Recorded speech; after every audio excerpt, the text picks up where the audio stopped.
వైసీపీలో ఇప్పటికే 11 నియోజకవర్గాల్లో మార్పు చేర్పులు చేపట్టగా దాదాపు 65 నియోజకవర్గాల్లో మార్పులకు జగన్ శ్రీకారం చుట్టబోతున్నారనే వార్త ఆ పార్టీ ఎమ్మెల్యేలకు టెన్షన్ పుట్టిస్తుంది.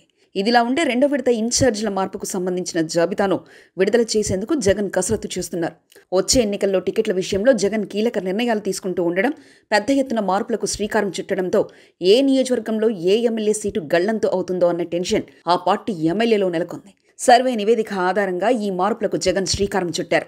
జనవరి 2వ తేదీన రెండో విడత జాబితా విడుదల చేయనున్నట్లు విశ్వసనీయ వర్గాల ద్వారా తెలుస్తుంది. ఇక సీఎం జగన్ సొంత జిల్లా ఉమ్మడి కడప విషయానికొస్తే సీఎం జగన్ మేనమామ Kamalapuram MLA Ravindra Reddy, Badvel MLA Sudha, Mydukur MLA రఘురామరెడ్డిలను పిలిపించుకొని సీఎం జగన్ మాట్లాడినట్లు ప్రచారం జరుగుతుంది. ఈ 3 నియోజకవర్గాల్లో అభ్యర్థులను మార్చే అవకాశం ఉందని తెలుస్తుంది.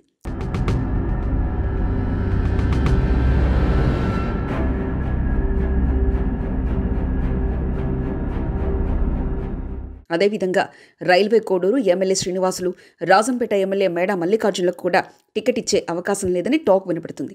అయితే Jammalamadugu MLA Sudhi Reddy, Proddatur MLA Rachamalli Sivaprasad Reddy, Kadapa deputy CM Amzad Basha, Rayachoti MLA Srikanth రెడ్డిలకు టికెట్ కన్ఫర్మ్ అయినట్లు పార్టీ వర్గాల నుంచి తెలుస్తుంది.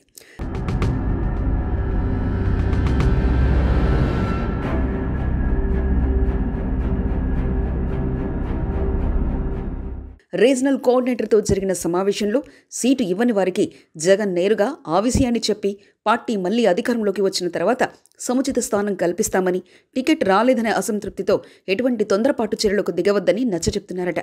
మరికొద్ది రోజుల్లో అధికారిక ప్రకటన వచ్చే అవకాశం ఉందని తెలుస్తుంది. మరి ఈ 5 నియోజకవర్గాల్లో కొత్త అభ్యర్థులు ఎవరనేది జిల్లాలో ఉత్కంఠ నెలకొంది.